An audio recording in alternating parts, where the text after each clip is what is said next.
Dwi Sasi dari Kebidanan.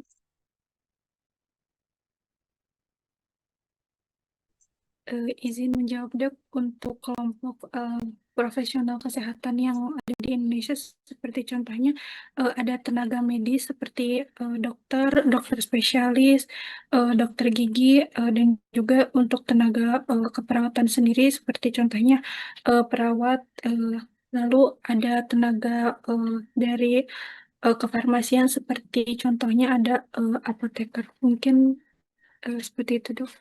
Oke, terima kasih. Ada lagi mungkin yang mau menambahkan?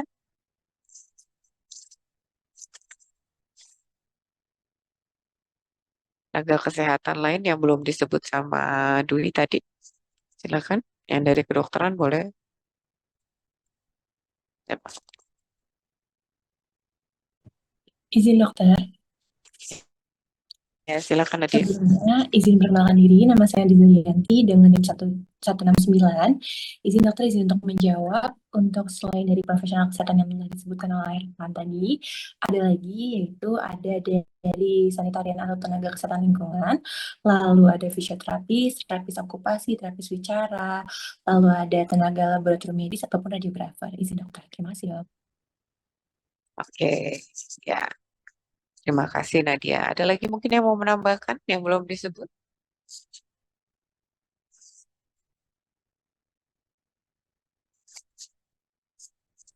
Izin dokter. Ya, silakan Siva. Baik, terima kasih dok. Selamat pagi dok, izin memperkenalkan diri. Saya Syifa dengan nomor urut 8066 dari FK. Izin untuk menambahkan dok, selain itu juga ada dari akupunturis ya dok. Kemudian dari dietitian dok, atau ahli gizi. Izin mungkin dari saya sekian dok, terima kasih. Ya, terima kasih Syifa. Oke ya, jadi banyak ya terkait profesional kesehatan.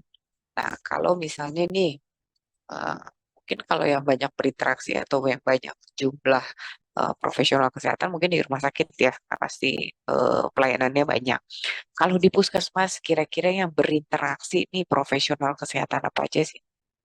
Silakan di puskesmas atau di PPK 1 ya dalam hal ini ya kita ngomong yang apa namanya yang dimiliki negara berarti puskesmas nih.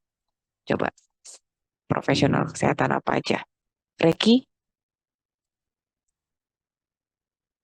Andita, profesional kesehatan apa saja yang terlibat di puskesmas?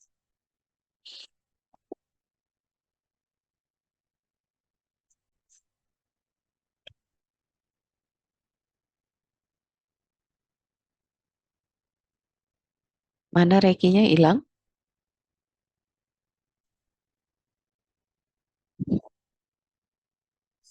Hilang. Raja aja deh. Apa aja?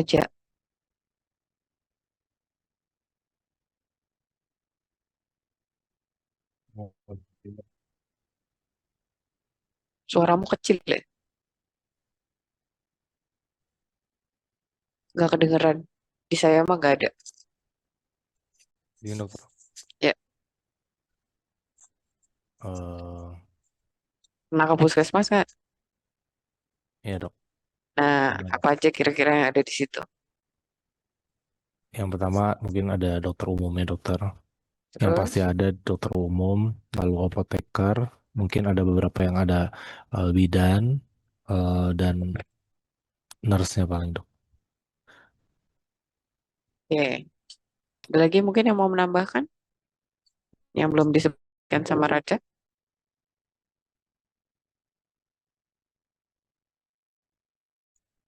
Dame? Apa yang belum disebut sama Raja tadi? Yang di puskesmas? Dame Rohana, silakan. Baik dok, izin menjawab untuk di puskesmas sendiri. Mungkin yang belum disebutkan ada dari TLM dok. LM itu apa?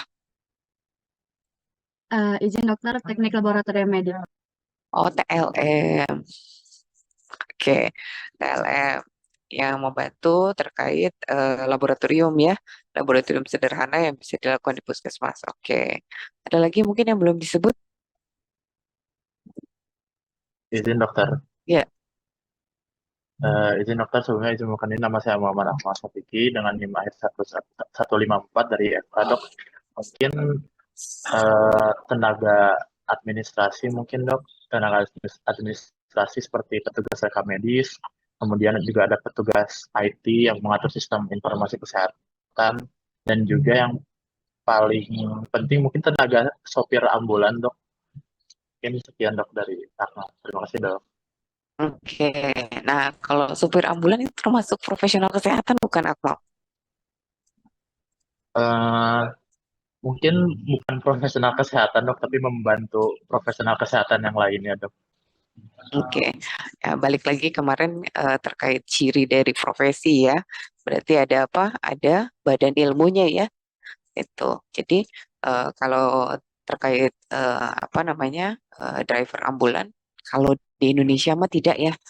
Kalau di luar negeri driver ambulan itu juga biasanya adalah tenaga kesehatan. Itu yang mereka bisa melakukan resusitasi atau segala macam. Itu kalau di kita tidak ya, mereka hanya sebagai pengendara saja. Tuh. Oke, ya tadi sudah disebutkan yang kurang adalah dokter gigi. Di puskesmas itu ada poli gigi ya. Nah, di puskesmas itu ada poli gigi, jadi ada. Kemudian di puskesmas ada ahli gizi nggak? Ada. Biasanya kalau di puskesmas yang besar itu ada, dia nanti gabung dengan apa namanya, bisa di poliklinik tumbuh kembang gitu ya, atau memang ada di poli gizi karena apa namanya, penyakit-penyakit metabolik kan juga perlu diatur terkait apa namanya, diet hariannya. Jadi biasanya ada. Oke, saya share screen materinya ya.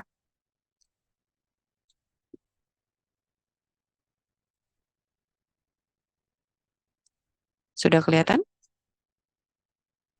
Izin sudah dok. Oke. Nah, jadi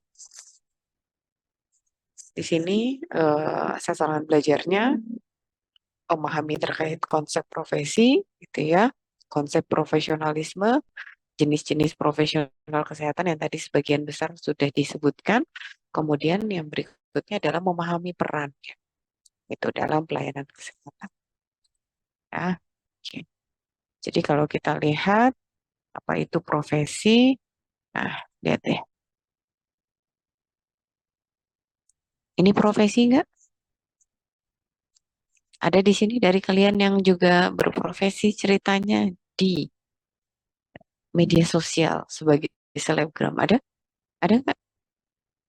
Dari kebidanan ada mungkin yang angkatannya? Atau ini? Yang ini kira-kira apa sih?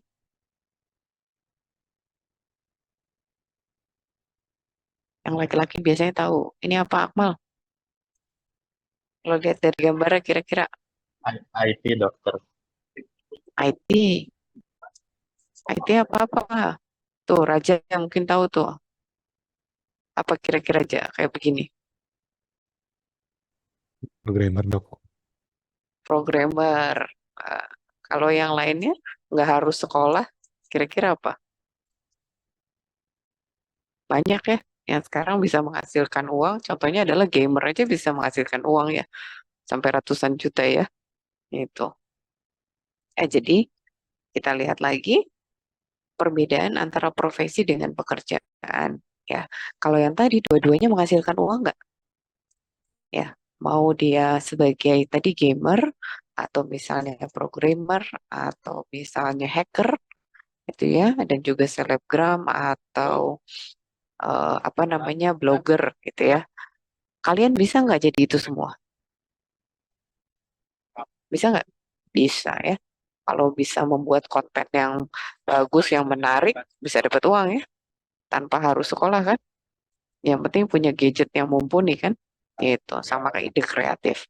Itu sama halnya kalau misalnya terkait programmer tidak perlu apa namanya, tidak perlu melewati pendidikan tinggi itu ya, karena dari kursus untuk coding dan segala macam itu juga ada sebenarnya kan, untuk bisa seperti itu. Menjadi gamer juga nggak perlu sekolah khusus kan, nggak ada ya. Tentunya berbeda dengan yang ini kan, seorang dokter, ini apa, arsitek kemudian guru, gitu ya, perawat. Ini semua nggak bisa kalau tidak dilewati si pendidikannya. Bisa nggak tiba-tiba gitu ya, Dame misalnya mau jadi arsitek bisa nggak? Nggambar rumah gitu bisa nggak? Nggambar rumah doang mah bisa ya gitu ya, kotak segitiga gitu. Tapi secara keseluruhan blueprint bisa nggak? Nggak. Pasti harus melewati suatu pendidikan yang resmi. Kemudian apa? Ilmu yang dipelajarinya adalah ilmu yang khusus. Kemudian ketika berpraktek juga punya yang namanya apa? Kemarin kita bahas terkait etika profesi. Itu. Dan mereka juga punya apa? Organisasi profesinya ya untuk arsitek. Begitu pula guru, perawat, bidan, dokter itu punya. Jadi itulah yang membedakan. Kalau yang tadi selebgram, programmer, gamer tadi itu adalah sebuah pekerjaan. Sama yang tadi tersebut sama Akmal adalah driver ambulan tadi. Driver ambulan tadi itu bukan profesi, tapi itu adalah pekerjaan. Jadi kalau pekerjaan adalah melakukan sesuatu kemudian mendapatkan imbalan, itu kan. Nah, sedangkan kalau terkait profesi untuk bisa mendapatkan hal tersebut itu harus melewati suatu pendidikan yang khusus. Kemudian punya aturan khusus, tapi sama outcome-nya apa? Tetap mendapatkan imbalan setelah kita melakukan kewajiban. Ya, jadi perbedaannya ini ya antara profesi dengan pekerjaan. Jadi jangan salah menggunakan kata ini. Jadi kalau terkait pekerjaan ini menjadi pokok penghasilan gitu ya. Itu. Jadi tidak ada aturan secara khusus. Siapapun bisa menjadi atau melakukan pekerjaan tersebut. Sedangkan kalau profesi itu ada kaitannya dengan aturan. Baik ilmu terkait disiplin, etika, bahkan hukum. Dan juga secara administratif. Kan kalau kalian kalau mau praktek harus punya apa? Surat tanda registrasi, harus punya surat izin praktek, nggak boleh di banyak tempat, dibatasi berapa? Cuman 3 tempat kan? Gitu. Jadi jangan lagi mengatakan profesinya apa, tapi bertanyanya adalah pekerjaannya apa. Karena kalau pekerjaan, nanti menjawab profesi boleh nggak? Pekerjaannya dokter, boleh nggak? Boleh, itu bisa termasuk. Tapi kalau misalnya apa driver ojol, bukan kita mengatakan itu sebagai profesi. Bisa dipahami ya? Itu adalah pekerjaan.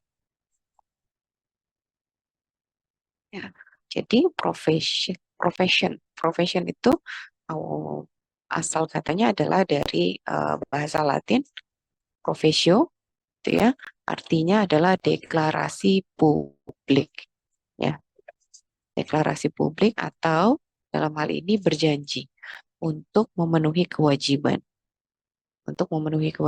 melakukan tugas khusus secara tetap. Jadi mau tidak mau yang dikerjakannya adalah hal itu, merujuk kepada si kewajibannya. Nah, jadi ini asal katanya kenapa disebutnya adalah profession ataupun profesional. Gitu ya. Nanti kalian akan melakukan deklarasi nggak? Deklarasi publik ada. Angkat apa? Sumpah. Kebidanan juga sama kan? Pasti angkat sumpah sebelum dikukuhkan sebagai seorang bidan. Gitu. Jadi ini kalian harus hafal bahwa ciri dari profesi satu punya tubuh ilmuwan, melewati pendidikan formal, ada kualifikasi standar. Standarnya dari mana? Dari mulai standar pendidikan bahkan sampai standar pelayanan. Kemudian ada kode etik. Ya, kemarin kita sudah bahas dan ini dibuatnya oleh organisasi profesi. Kemudian punya otonomi, artinya apa? Tidak dipengaruhi oleh orang lain atau profesi yang lain. Gitu. Dalam hal ini, diri sendiri punya otonomi ataupun kewenangan. Kemudian pelayanannya unik. Karena apa? Hanya bisa dilakukan oleh orang tersebut atau profesi tersebut.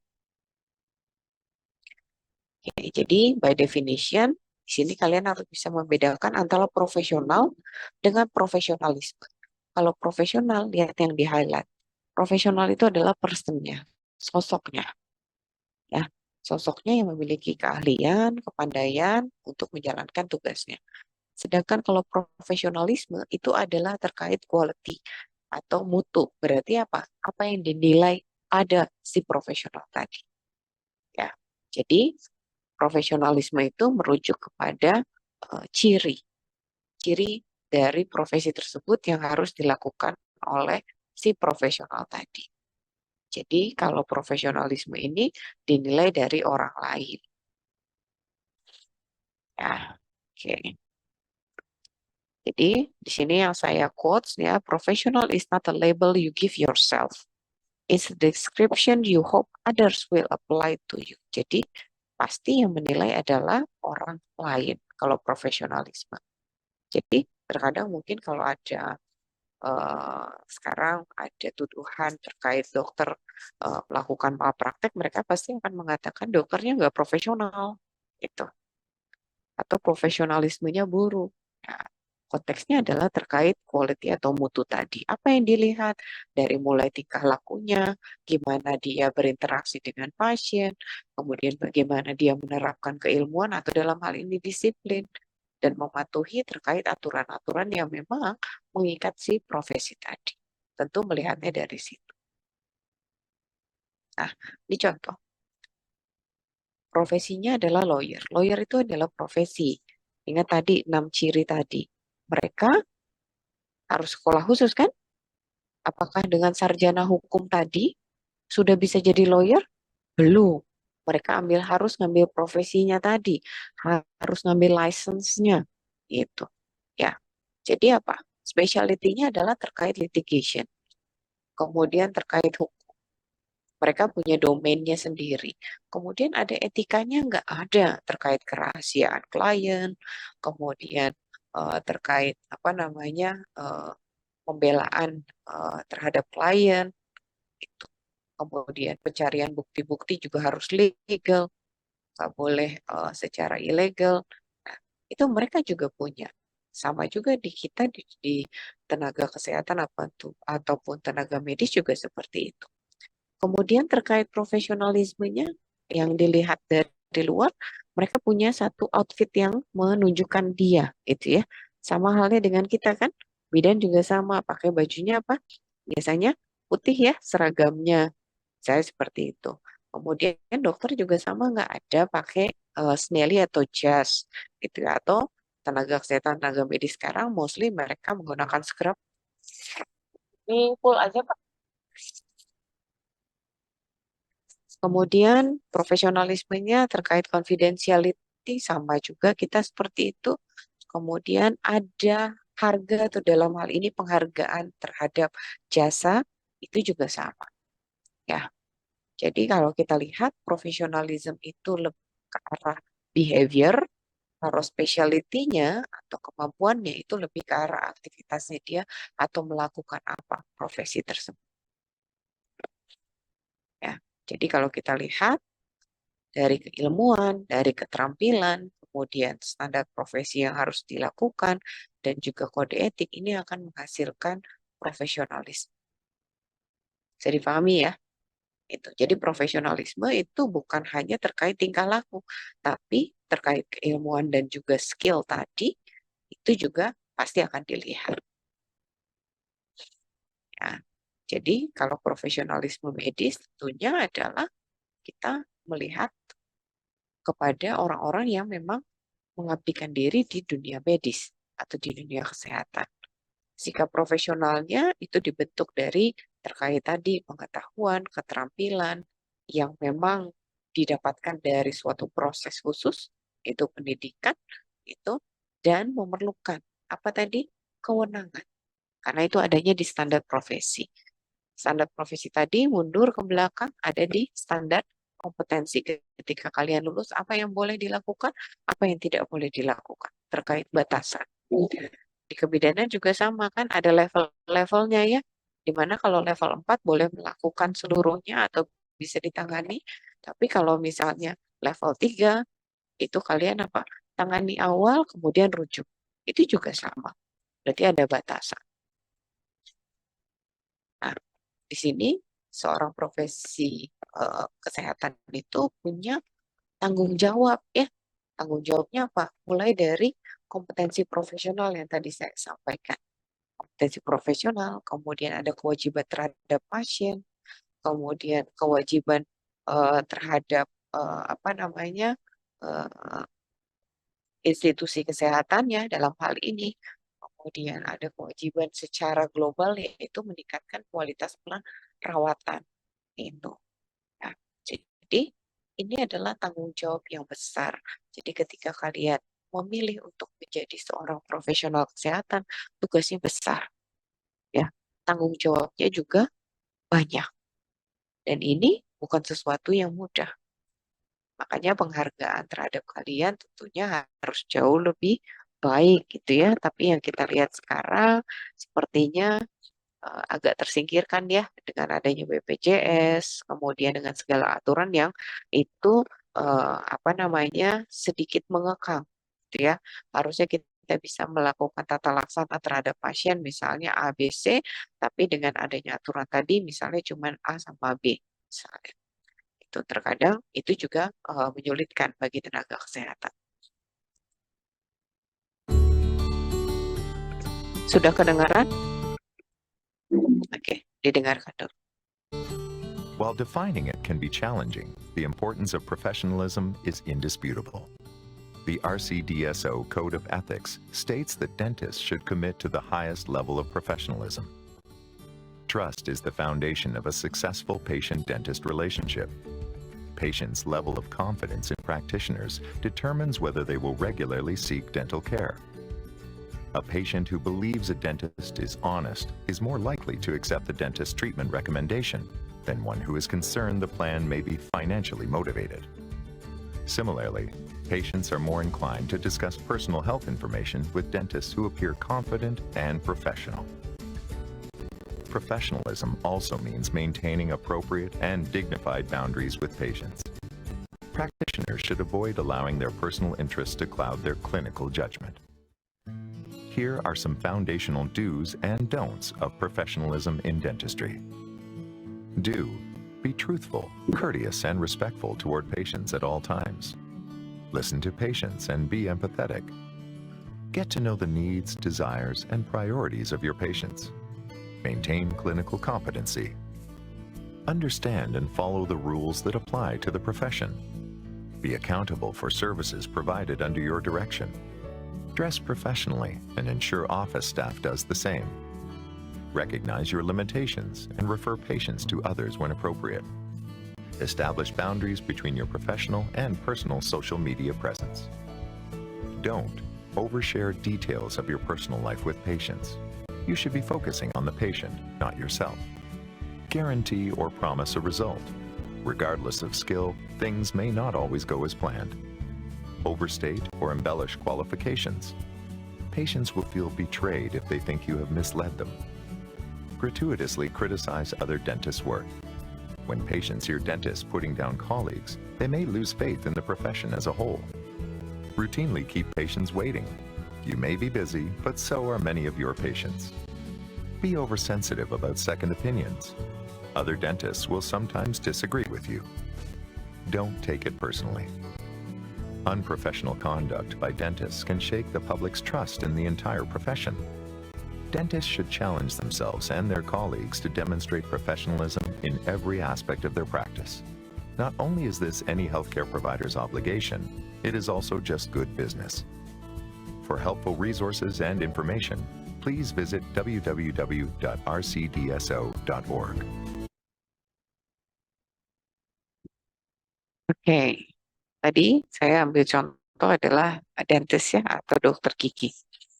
Tadi ada beberapa hal ya, do and don'ts. Gitu. Mungkin ada yang bisa menyebutkan apa yang boleh dilakukan, apa yang tidak boleh dilakukan. Yang boleh dilakukan dulu deh.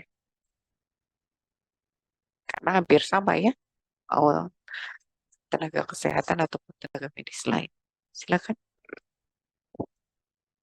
Tadi kira-kira apa yang boleh dilakukan atau harus dalam hal ini?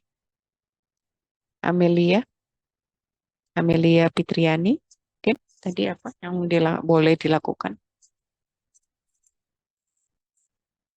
Dok, izin menjawab untuk yang boleh dilakukan itu tadi mendengarkan pasien, Terus selain itu eh,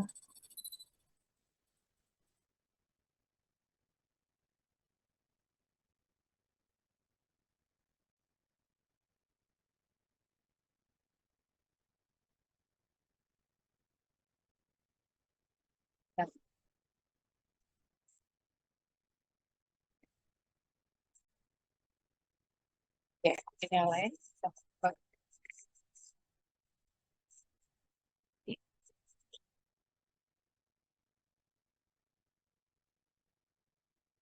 Mas Titi. Izin dokter. Ya. Izin apakah mohon maaf tadi suaranya agak terputus-putus dokter. Mohon izin apakah dokter berkenan untuk mengulang pertanyaannya dokter?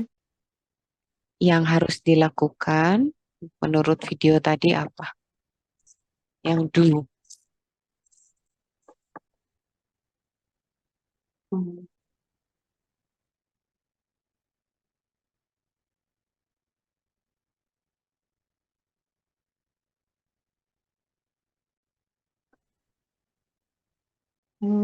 Izin dokter, mungkin mematuhi dari etika dari profesinya dokter. Gini, mohon maaf bila salah. Etika atau aturan. Oke. Ada lagi yang lain? Sebutkan. Do yang harus dilakukan. Terus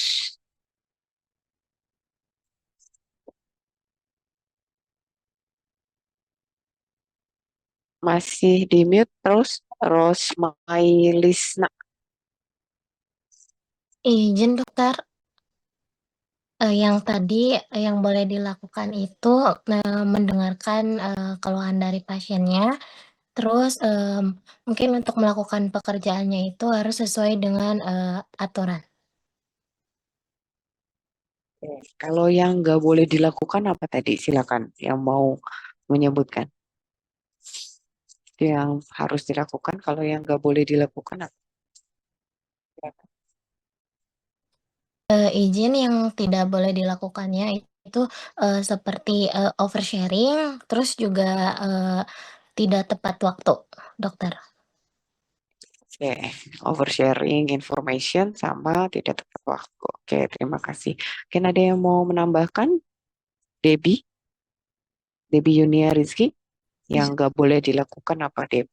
Sebelum izin perkenalkan diri, nama saya Debbie dengan nomor urut akhir 174 dari FK. Izin menambahkan dokter yang tidak boleh dilakukan sebagai profesional tadi dokter gigi itu, yang lainnya itu memberikan menjelek-jelekan dokter atau pelayanan dari dokter gigi lain. Lalu misalnya menjanjikan suatu saat memberikan terapi menjanjikan sesuatu bahwa ini akan sembuh atau ini akan bisa dilakukan dengan cepat dan lain-lain, lalu yang membuat pasien menunggu dokter terlambat. Mungkin sekian dokter. Ada lagi mungkin yang mau menambahkan?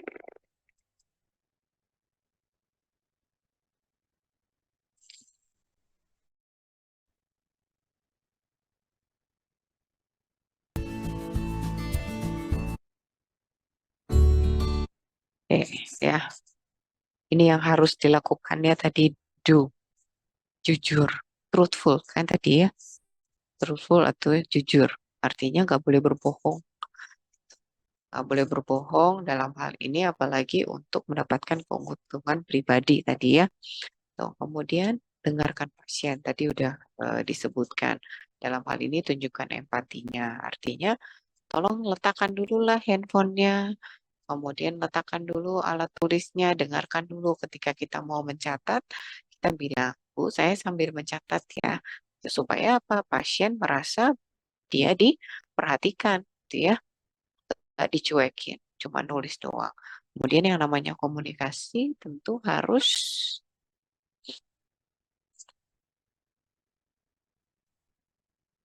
dua arah, gitu ya. Dalam hal ini harus ada kontak mata. Tunggu sebentar ya, ini sepertinya saya udah sampai.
Ya, tadi yang harus dilakukan adalah ini. Kemudian mengutamakan pasien tadi ya. Artinya jangan menguntungkan diri sendiri. Kenapa di sini dicontohkan adalah dokter gigi? Karena kalau dokter gigi lebih banyak adalah tindakan ya, jarang farmakologis itu farmakologis aja jarang. Jadi biasanya banyakkan tindakan. Jadi jangan menguntungkan si dokternya tadi dalam hal ini lakukan itu hanya untuk mendapatkan fee yang lebih besar. Kemudian mempertahankan kompetensi klinis dalam hal ini adalah harus up to date gitu ya. Kalau misalnya ada obat baru atau teknik baru itu harus diketahui. Tuh. Kemudian tadi aturan profesi ataupun etika tadi, kemudian bertanggung jawab. Kemudian di sini kenapa sih dia memasukkan berpakaianlah secara profesional? Ingat tadi bagan yang saya tunjukkan terkait lawyer ya. Di situ kalau kalian lihat apa? Kenapa sih kalau masuk persidangan mereka menggunakan baju tersebut gitu? Karena itu adalah identitinya. Gitu. Identitas profesionalnya adalah itu termasuk. Sama halnya dengan kalian masa praktek dengan menggunakan apa? Pakai tank top gitu ya. Pakai tank top terus kemudian pakai apa namanya? Short pants. Kira-kira pantas atau tidak? Tidak ya, tidak menunjukkan profesionalismenya tadi. Itu terkait perilaku itu juga bisa diperlihatkan dengan pakaian. Kemudian kenali keterbatasan dalam hal ini ya kalau bukan kompetensinya kalian rujuk. Itu. Kemudian terapkan batasan antara kehadiran media profesional dengan media pribadi. Nah, kalau kalian lihat kan banyak ya influencer ya istilahnya ya.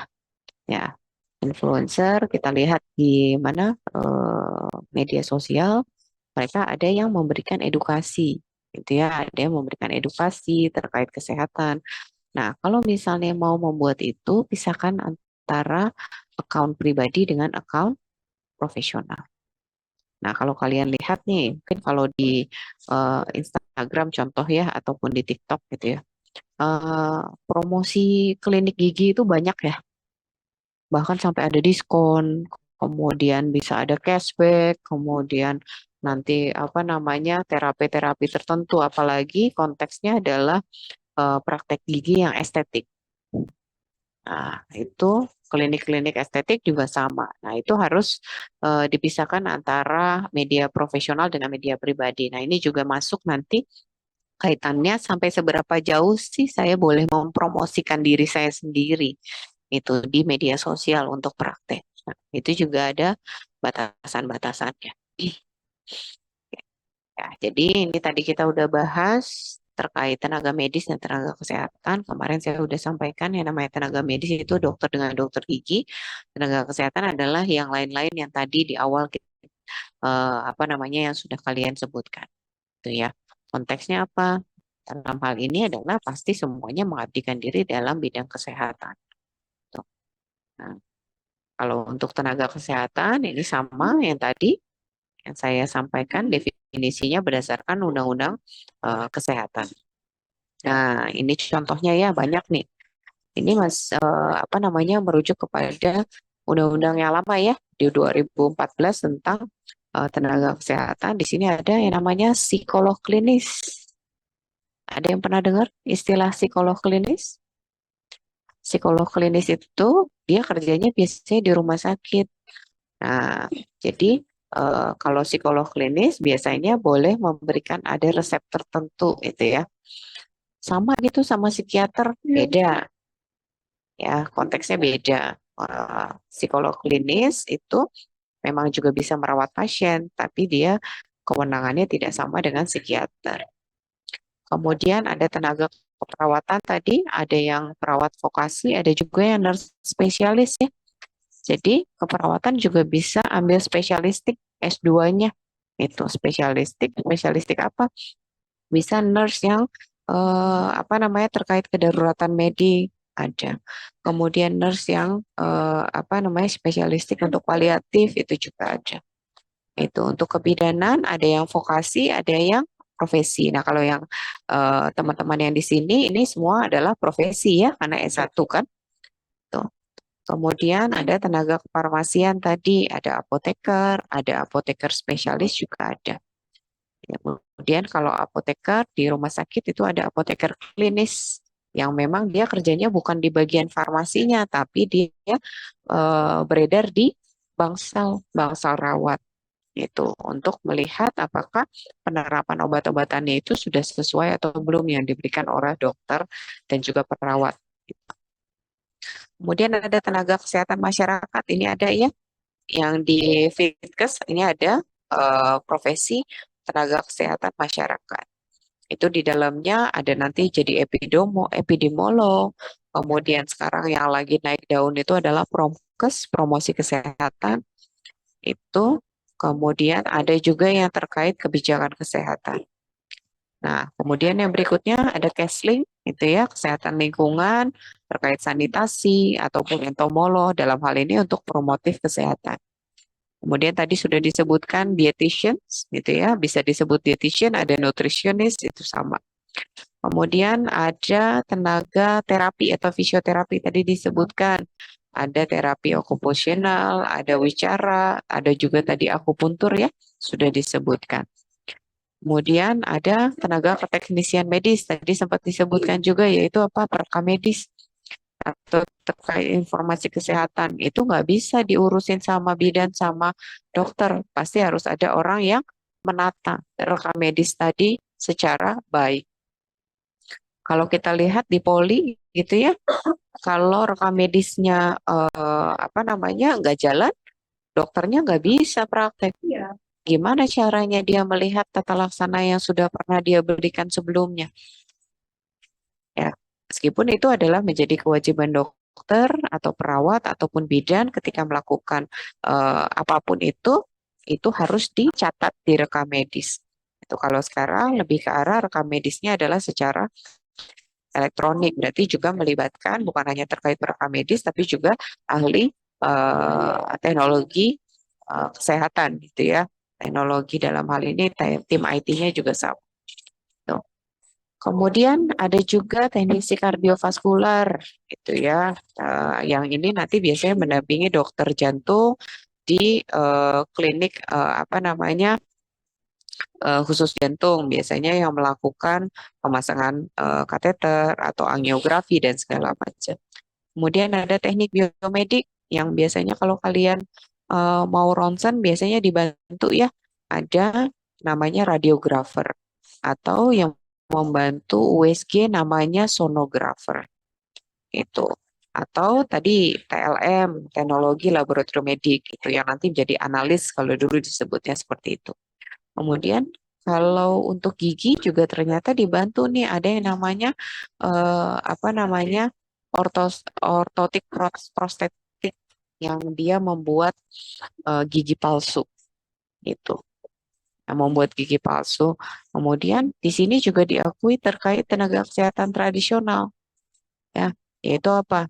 Ramuan atau jamu ataupun tenaga tradisional interkontinental. Ya, jadi kalau kita mungkin suka lihat di di jalan ada apa? Ada bekam gitu ya. Kemudian ada akupuntur, kemudian ada juga terkait Chinese medicines. Nah, itu sebenarnya sekarang sudah dimasukkan sebagai tenaga kesehatan karena ada pendidikan yang khusus juga. Itu. Jadi kalau kita lihat nih di sini gambarnya, ini adalah organisasi kesehatan yang tadi beberapa disebutkan. Ya, jadi ini 32 organisasi profesi kesehatan yang belum terupdate, itu ya, yang diakui oleh Kemkes. Ya, jadi di sini ada Ikatan Dokter Indonesia, ada ID, kemudian bidannya ada nggak? Ada nih nomor 6 ya, ada IBI,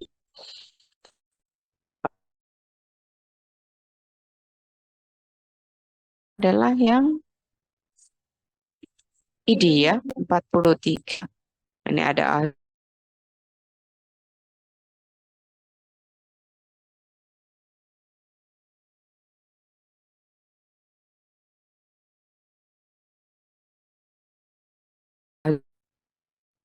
ini kita lihat kalau di dokter gigi ada domain pertama terkait profesionalisme, Ini dari kaitannya dengan kompetensi ya. Kemudian perawat juga sama ada, terkait undang-undangnya juga ada, terkait keperawatan, dan biasanya ini kebidanan juga masuk di sini.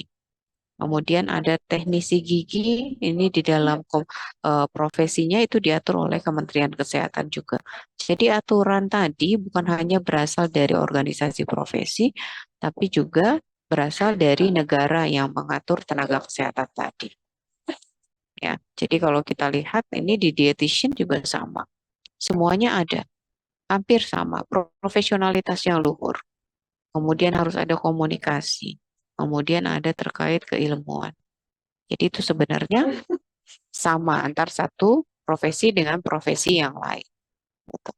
Oke, ini ada satu video lagi, tolong dicermati dengan baik. Nanti saya akan tanyakan apa isi dari video tersebut. When we think of the medical profession, often the first people we think about are doctors and nurses, or maybe our pharmacist. But the medical profession is made up of lots more people and jobs who are all part of the vital team that work together to make us well again when we are ill or injured. All of these jobs are called the allied health professions. To understand this more, take Seb. He's happily riding to his friend's house on his moped. On his journey, Seb begins to feel unwell. This causes him to lose control of his moped into the path of an oncoming car. Because he is injured, St John Ambulance are called. The paramedics are on the scene fast and assess, stabilise and manage Seb's pain before taking him to the hospital. When he arrives, doctors and nurses assess him. However, before they can make any decisions about his treatment, they need to involve the wider team of healthcare professionals. A vital part of the assessment involves X-rays and other radiographic investigations performed by radiographers in the radiology department. Seb also needs to have a series of blood tests to investigate any underlying cause of his accident. As he is likely to need an operation, biomedical scientists from the pathology department analyse his blood samples and cross-match Seb's blood in case his condition deteriorates and he needs a blood transfusion. The results of his X-ray show he has broken his jaw, wrist and ankle in the accident. He also broke a tooth and has a lot of pain in his back. Back in the emergency department, doctors also think they have detected a problem with Seb's heart, which needs to be investigated in more detail by specialist clinical physiologists. So, Seb needs an operation and is met in the theatre reception by the operating department practitioner. They will stay with him, assisting doctors while his anaesthetic is administered throughout the operation and into recovery. The operation was a success, so he is now taken to the ward by a porter. He will stay on the ward until he is well enough to go home. Because he has a range of different injuries, quite a number of allied health professionals need to be involved in Seb's recovery. There's the orthoptists, who need to assess if there has been any visual impairment as a result of the head and face injury. A dentist from the Children's Dental Service needs to see him because he broke a tooth. A specialist dental nurse gives Seb advice on how he should keep his teeth clean with his broken jaw. Pharmacists visit the patient on the ward to ensure that he is getting the right doses of medication and advise on forms that he can take his medication in if he is unable to swallow easily due to the broken jaw. A dietitian also has to check he is getting the right nutrition and will recommend the right foods or suggest liquid feeding or through a tube depending on how bad his injury is to his jaw. Due to the head injury, he required assessment and advice regarding swallowing and communication difficulties from the speech and language therapy team. Before he can go home, the occupational therapists become involved to assess him and start rehabilitation. They will assess how his injuries impact on his functional ability to living at home and back to school. They will agree a treatment plan with Seb that will ensure he regains his independence in all the daily activities that matter to him. The physiotherapists work as part of the team to help improve Seb's physical functions and mobility. As he is still young, the Children's Social Services need to work with the family to make sure there is enough support in place for him and the family when he returns home. But it doesn't end there. With Seb back at home, the effect of the accident continues. He suffers nightmares and flashbacks and shows the signs of PTSD. This requires the support from the psychologist and child and adolescent team. It's easy to see in this example that to provide the best service to a patient, everyone needs to work together as a team. The healthcare profession is made up of so many people in a number of different roles, and each one is equally important on the journey a patient takes to recovery.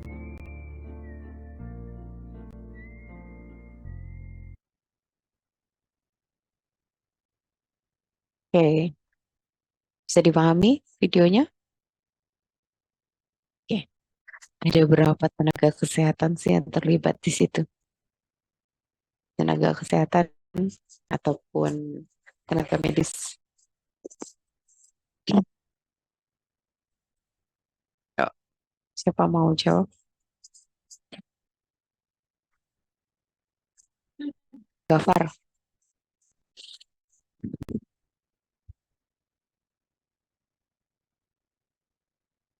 Muammar Gafar.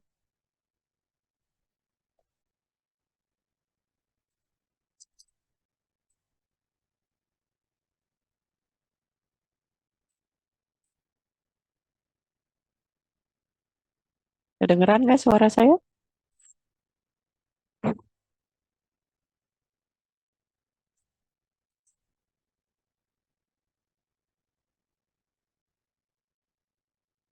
Suara saya kedengeran nggak sih? Soalnya nggak respon. Izin terdengar, dokter. Ya, Gafar, berapa profesi kesehatan tadi yang kamu lihat yang terlibat dalam perawatan?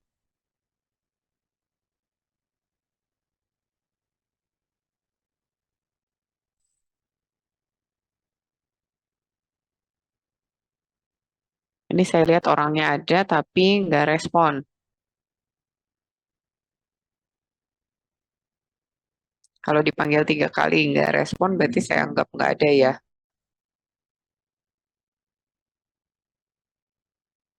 Naufal? Izin dokter.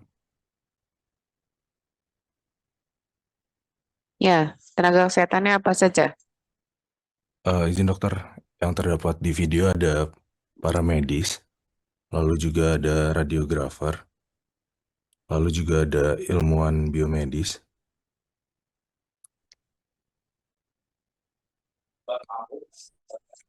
Lagi? Udah? Naufal apa lagi?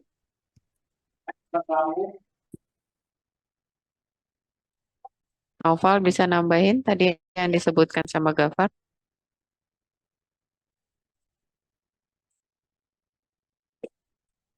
Naufal ada? Akbar? Izin dok, izin untuk mencoba menjawab. Mungkin tadi ada 14 ya dok. Yang pertama itu tadi ada paramedis yang sudah disebutkan oleh Gafar, kemudian ada dokter dan juga perawat, kemudian ada radiografer, kemudian ada ahli medis, kemudian ada fisiologis klinis, lalu ada ODP atau operating department praktisioner, kemudian ada porter yang membawa pasien antar ke ruangan, kemudian ada ortopis, kemudian juga ada perawat spesialis gigi ya dok tadi, kemudian ada apoteker juga, lalu ada ahli gizi, kemudian ada terapis okupasi, sama yang terakhir itu ada psikiater atau psikolog dok. Terima kasih ya Akbar. Jadi banyak tadi ya. Tadi Akbar ngitung berapa? 14 gitu ya. Jadi sebenarnya di sini kalau kita bagi menjadi 2 tadi, itu ada yang namanya tenaga medis, ada yang tenaga kesehatan ya. Tenaga medis tadi apa? Dokter gigi ya. Nah, tadi si pasien ini dirawat pertama oleh dokter umum dulu kan di IGD ya. Diases, kemudian nanti sama dokter ortopedi, kemudian nanti pada saat mau operasi pasti ada dokter anestesi gitu ya. Ini udah 3. Kemudian diperiksa juga dengan dokter gigi ya, itu diperiksa dokter gigi karena ada masalah apa? Maksilofasial. Yaitu ada trauma maksilofasial, tentu pasti akan diperiksa sama dokter gigi. Kemudian terkait kesehatan secara keseluruhan, karena dia masih masuk dalam kondisi anak, pasti biasanya nanti akan dirawat bersama dengan dokter anak. Jadi ada 5. Kemudian tenaga kesehatan tadi dari awal pada saat kecelakaan ada paramedik kan, itu sudah ada 1. Biasanya ada paramedik di sini konteksnya adalah perawat ya, perawat, kemudian perawat yang ada di IGD, perawat darurat, kemudian ada tadi terkait ada asisten biasanya di ruang operasi gitu ya. Kemudian tadi ada ahli fisiologis, itu biasa kalau di Indonesia sih itu nggak ada ya. Itu. Tapi dalam hal ini udah ada 3 nih perawat gitu ya di 3 tempat yang berbeda. Itu ya. Di TKP tadi, kemudian di IGD, kemudian nanti di ruang operasi, kemudian nanti pada saat di ruang rawat. Itu ruang rawat inap. Kemudian tadi ada perawat gigi juga gitu ya yang melakukan assessment itu. Kemudian ada tenaga kesehatan lain tadi karena dia di sini patah rahangnya, tentu nggak bisa makan nasi sama daging kan, berarti harus diatur dietnya, di mana apa kalorinya tetap tercukupi, tapi dalam hal ini konsistensi atau bentuk dari makanannya itu harus bisa masuk dengan kondisinya dia, berarti harus diatur. Artinya tadi dia bilang apa? Bertahap nih di rumah sakit mungkin cair, setelah itu bisa makan yang lembut dan segala macam nanti pada saat di rumah. Artinya pasti akan ada planning tertentu terkait dietnya. Itu. Kemudian tadi sampai di rumah pun itu ternyata apa? Ada permasalahan ya, yaitu tadi PTSD tadi. Jadi trauma itu kebayang-bayang pada saat dia kecelakaan. Artinya butuh assessment bukan hanya secara fisik tapi juga secara psikis. Jadi kita lihat dari video tadi bahwa satu pasien itu bisa ditangani oleh banyak profesional kesehatan. Itu. Tadi dikatakan di kalimat terakhir bahwa apa? They are equal. Nggak ada yang lebih tinggi. Semuanya itu setara. Kenapa? Karena masing-masing memiliki peran yang penting dalam perawatan pasien tadi. Itu. Jadi pasien dilakukan tata laksananya bukan hanya terkait secara fisik, tapi juga secara holistik dalam hal ini. Secara fisik, secara psikis, bahkan untuk kesejahteraannya dia. Ya, kesejahteraannya. Tadi ada dilibatkan juga yang namanya adalah pekerja sosial ya. Itu. Ya, social worker dalam hal ini biasanya yang nanti akan approach ke keluarga supaya anak tersebut mendapatkan kesejahteraan yang baik. Itu pasca perawatan. Jadi kalau kita lihat di sini itu terkait diagnostik, kemudian kuratif, dan yang terakhir adalah rehabilitatif. Kita lihat tampak di sini. Oke. Journey a patient takes.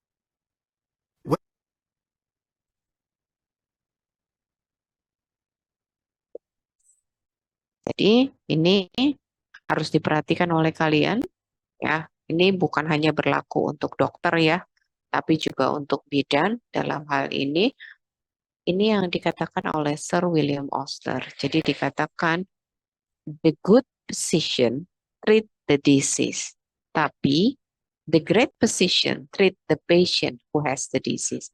Jadi harus diperhatikan baik-baik. Kalian mentreatnya bukan penyakitnya, tapi orangnya, pasiennya. Artinya dalam kalimat ini dikatakan ketika kamu mengobati seorang pasien, jangan cuma bertujuan menghilangkan penyakitnya. Itu juga termasuk, tapi melihat si pasiennya apa yang dia butuhkan.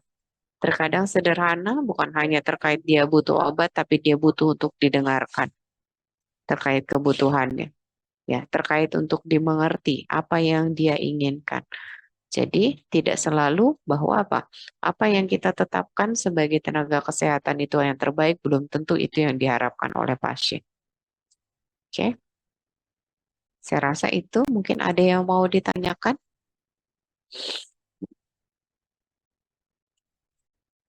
Terkait profesi kesehatan di sini. Jadi keywordnya adalah masing-masing profesi kesehatan memiliki kompetensi sendiri karena pelayanannya yang unik yang dia dapatkan dari pendidikan yang resmi, itu ya, punya organisasi profesi, kemudian profesi kesehatan tadi itu dinilai oleh orang lain untuk penilaian profesionalismenya. Dan masing-masing profesi kesehatan tadi tidak bisa berdiri sendiri. Biasanya akan membutuhkan profesi kesehatan yang lain untuk melakukan pelayanan yang komprehensif tadi. Ya, antara satu profesi kesehatan dengan profesi yang lain itu adalah setara, sama penting. Ada yang mau ditanyakan?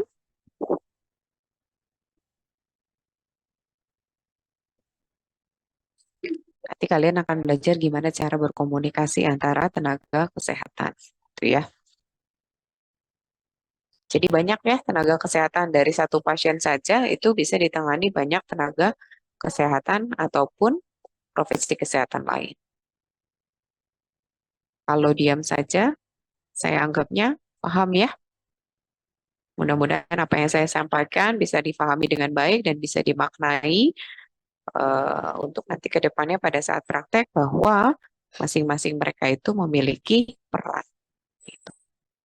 Ya, jadi tidak ada yang merasa bahwa perannya jauh lebih penting dibanding profesi kesehatan yang lain.